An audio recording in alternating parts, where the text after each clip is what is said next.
Welcome to another edition of POOP. Tonight's program is called Petroleum or Other Power. And of course it relates to cars because that's what I know more about than anything else, or at least I can always pretend that. And what I'm talking about is the alternative vehicles and the economy cars. I've been a car nut since I was at least about 4 years old. And I was a serious student. I would start reading everything since I've been about 8. And so that's getting to be a lot of years, long enough to make me an expert. And, but I've always liked the economy cars and small cars even before people really worried about economy. So I'm going to try to clarify the thing that there's a lot of confusion about what's a hybrid, what's an electric car, what's a plug-in hybrid, and what are the alternatives. And to help out on that, we have Deb Cunningham, who is, you're assigned as typical consumer of automobiles. So anytime I say something you don't understand, all you have to do is try to interrupt me, and if you successfully interrupt me, I will try to elaborate to make things more clear for you. All right. And hopefully for the home audience. That's the whole idea here. Okay, that's our plan this evening. So there are 4 major types of automobiles readily available today that offer varying degrees of fuel economy, fuel efficiency, and environmental soundness. Number 1 is the old conventional automobile. We have an example on the slide right now of a Fiat 500. A Fiat 500 is conventional in that it is gasoline powered, and what makes it fuel efficient is it's just doggone small. It is the 3rd smallest car you can buy in the USA after the 2-seat smart car and the 2+2 Toyota IQ, which is actually sold in the US as the Scion IQ, and Scion division failed, and so there are no more of those. So I didn't even bring a picture, but there are a couple in town. And then there's the Fiat 500. You can get the best conventional car you can buy right now that is not a hybrid. Will EPA average is 40 miles per gallon.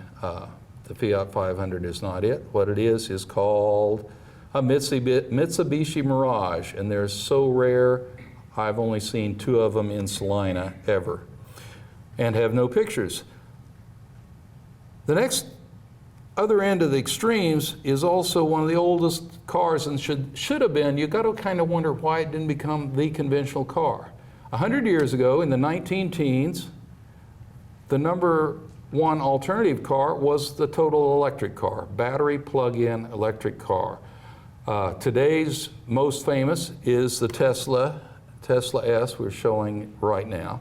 A Tesla is a high-end car that can come as high as, I think the base price is about $80,000, and then they go on up to about $140,000.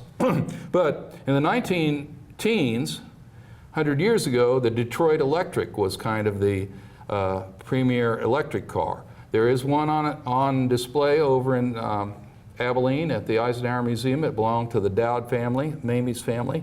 And the reason the electric cars were developed at that time is because you didn't have far to go. There were virtually no paved roads from city to city, and people didn't really like having to hand crank a car to start it. In an electric car, even then, you turn the switch, you step on the pedal or you move the lever, and the car goes. And it's quiet, and it's comfortable, and it doesn't smell bad. But an electric car 100 years ago only had a range of about 12 or 15 miles, which would get you around your city, and that was it. Today, electric cars can go anywhere from 70 to 270 miles on a single charge. Okay, then the third thing that we have is the Prius-based car, or I think we've got a picture of a Lexus. Toyota is kind of the leading company in the conventional electric assist car. In that car, you have a gasoline engine and an electric motor. The electric motor boosts the gasoline engine for acceleration. The car can run a limited distance on the electric motor alone.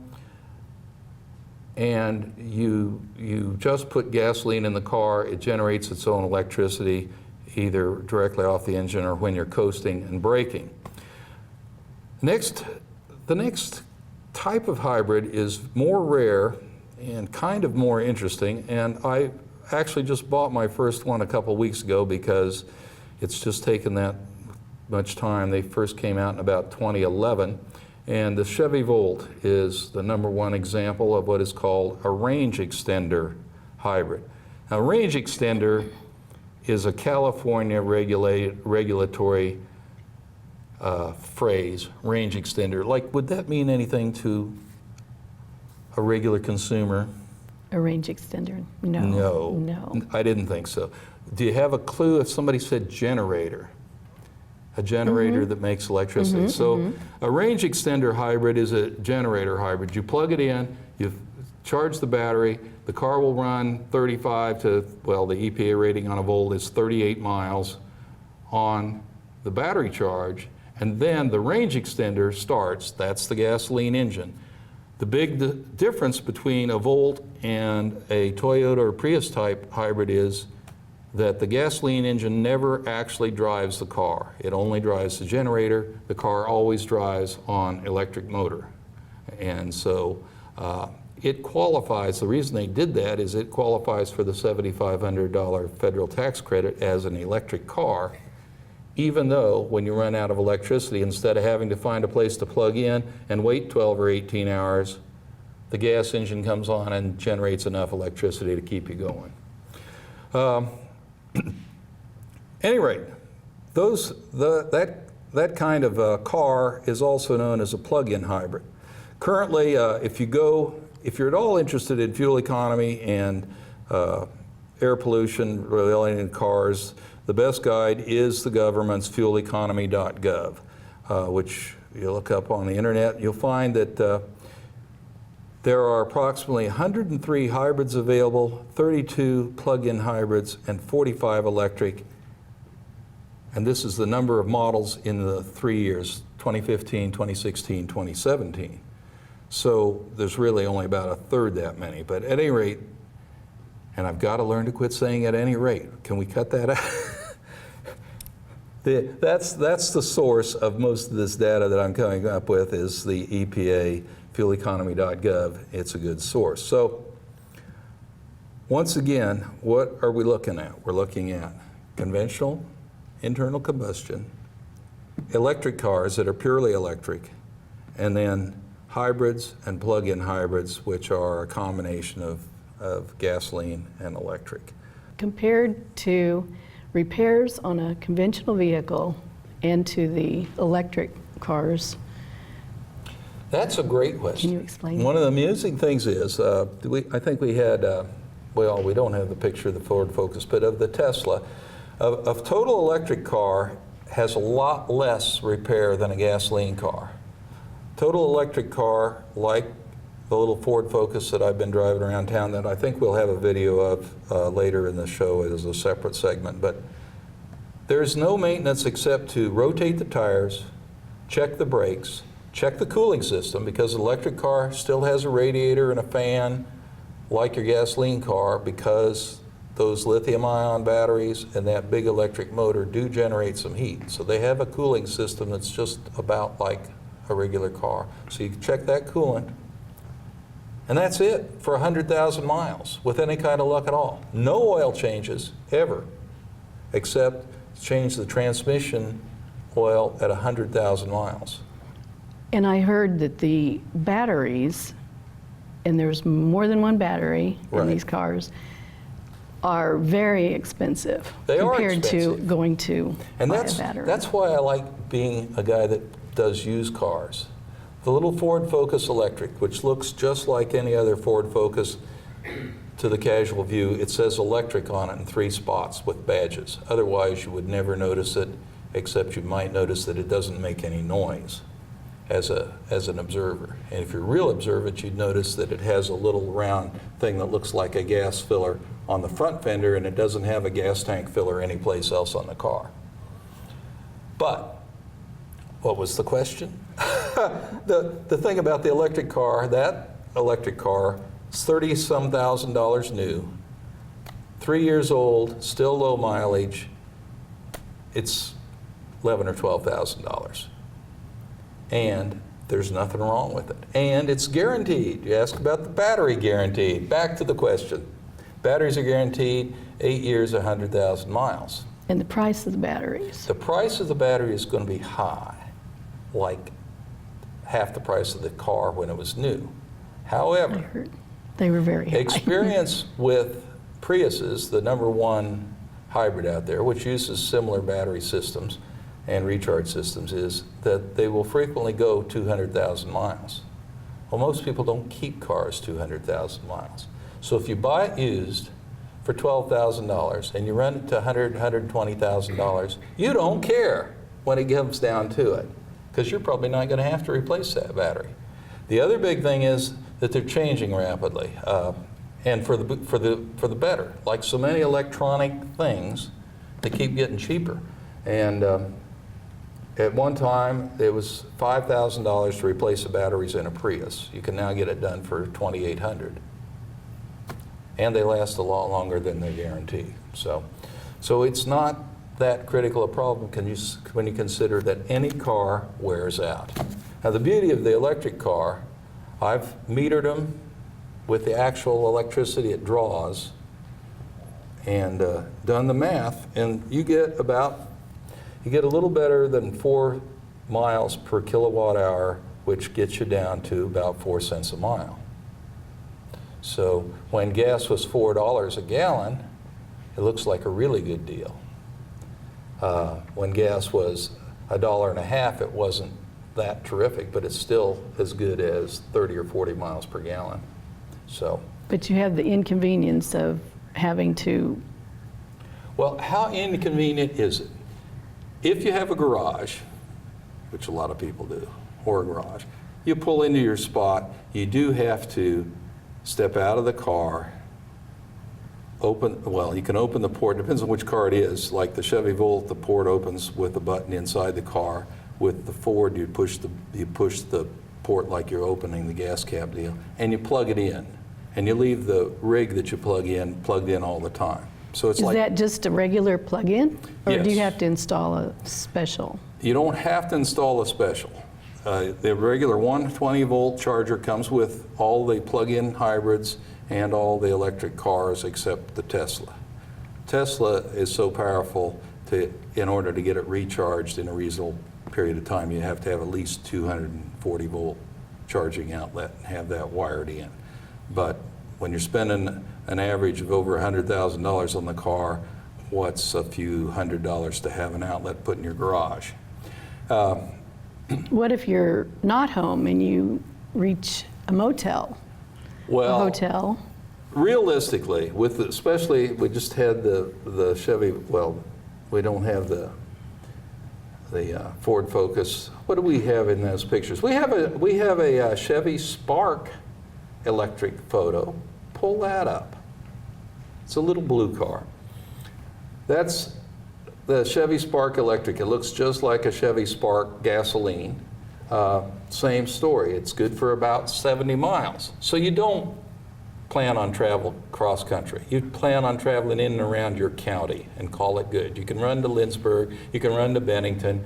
You can go up there and go to linger longer in the afternoon and have a nice ice cream and Dr. Pepper. And then you can zip back to town and you still have plenty of miles left. And then you plug it in at home. Have to have another vehicle. It could not be your only vehicle. This is America. If you haven't noticed, almost every family has more than one vehicle. And almost every family that has more than one vehicle has one or two that really don't ever go anywhere, so they could just as well be an electric car where they would save electricity, pollution, and maintenance. But they do have to get out of it every evening and remember to plug it in. And then you have to unplug it in the morning before you drive away. And they have interlocks in them where they will not drive away if they're plugged in, because they don't want you jerking that plug out of the wall and starting a fire and ruining a $300, $400 device that's built into the plug. That would be bad. And I would be the kind of guy that would do that. So fortunately, when you get in, if you start to if you turn it on, the very first thing it says, notice unplug or something like that. Anyway, So it's really not that big of a hassle to get used to plugging in your around town car every night. It does not have to be inside. It is reasonably weatherproof, but you do have to be pretty close to an outlet. And I sold one of a Toyota Prius plug-in to one of the Land Institute interns. She had to park outside, but she said it worked fine. She had it through the winter. No problem at all, charging it up every day and driving away with it without even having it garaged. And at any rate, that's one of the side issues, but it is convenient to have a garage and to have an outlet. Are they good in the snow?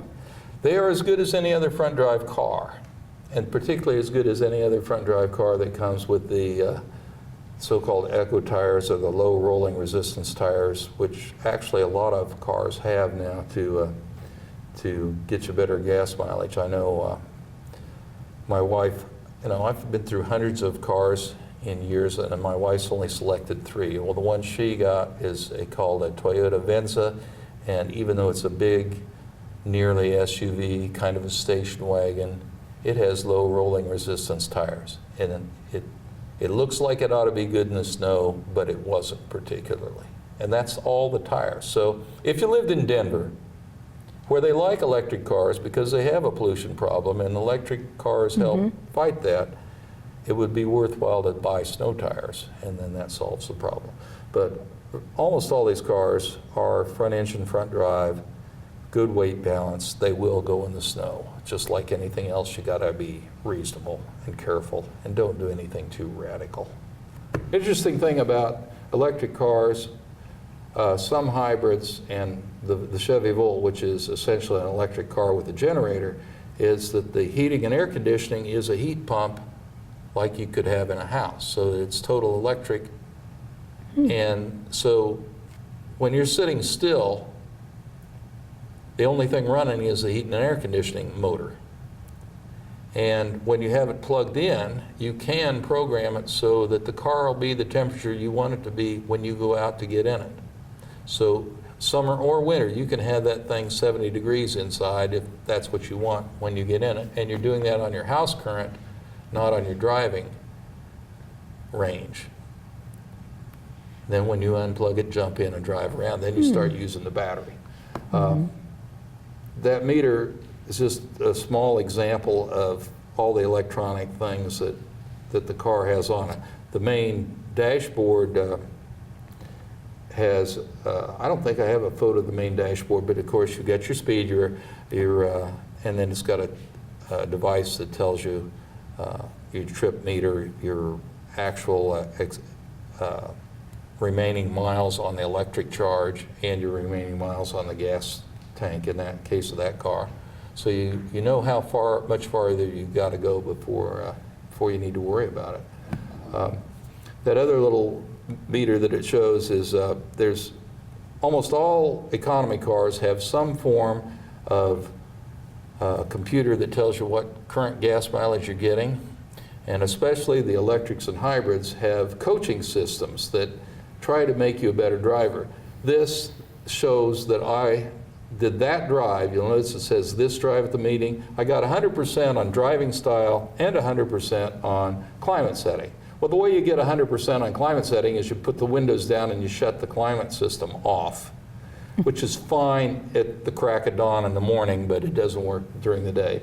And the way you get 100% driving is by driving slowly, smoothly, and very defensively, hitting as many green lights as you can and not hitting any other automobiles or getting close enough where you have to slam on the brakes. Because oddly enough, one of the worst wastes of energy is slowing down in a conventional car. I heard that. I've heard that before. But in a hybrid and an electric car and a plug-in hybrid, when you slow down, you primarily use what's called regenerative braking. Instead of actual brakes, the motor is working as a generator. It's restoring the charge to your batteries so that then when you accelerate from that stop, your battery has more power, and in a hybrid, the electric motor is boosting the gas motor so you're not using as much gas, and you're using the slowing down energy that you recovered. And so that little gauge that was saying 100% said that you weren't wasting gas or wasting electricity by accelerating hard, and you were recovering as much as possible by stopping smoothly and slowly. Because if you stop over a fairly long distance and smoothly, you'll get that 100% driving style rating because you recovered as much electricity as possible. So you want to coast. You want to coast. You want to coast a lot. Yeah, in any car, if you want gas mileage, coasting is the answer.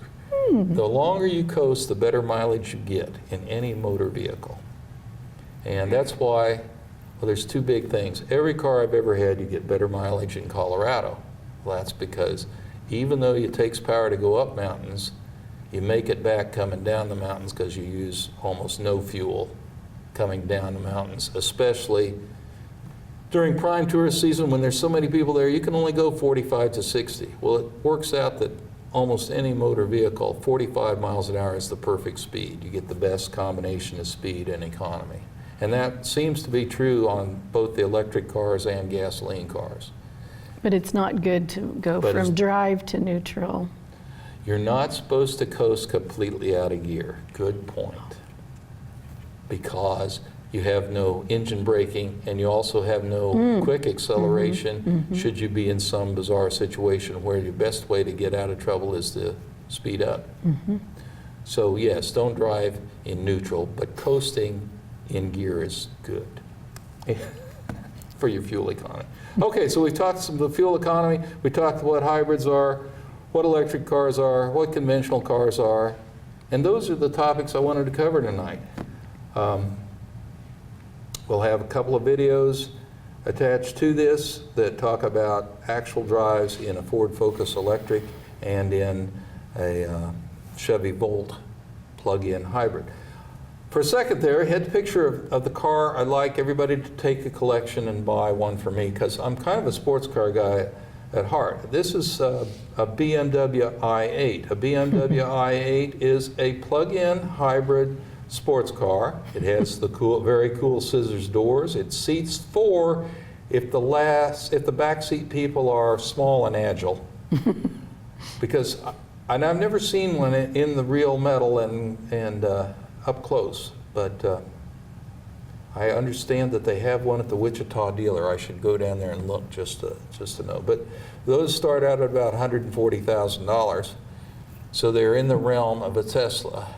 They are actually not quite as fast as a Tesla, but since they are a plug-in hybrid, once the battery is discharged, you're running on that car on a 3-cylinder turbocharged gas engine, and it'll still do 140 to 160 miles an hour, allegedly. No one would know that because the speed limit maximum I've seen in the USA is 85 miles an hour in one road in Texas, and 80 miles on I-70 out near Salina, Utah. Have you been to Salina, Utah lately? I have. Salina, Utah, by the way, is 884 miles due west of Salina, Kansas on I-70. It's in mountains, but the speed limit's 80 on I-70 out there. The other dangerous thing about Salina, Utah is it's 105 miles from Green River, Utah, and there are no services whatsoever in that 105 miles. So, at any rate, enough rambling, but 105, when you get to those 105-mile no services roads, it's good to have a car that you can rely upon its fuel economy. So do your research on fueleconomy.gov and drive carefully. Thank you, Debbie. Thank you, Abner. And I'm just supposed to call you Deb. I'll try to remember next time. That's too easy. Okay. And good night.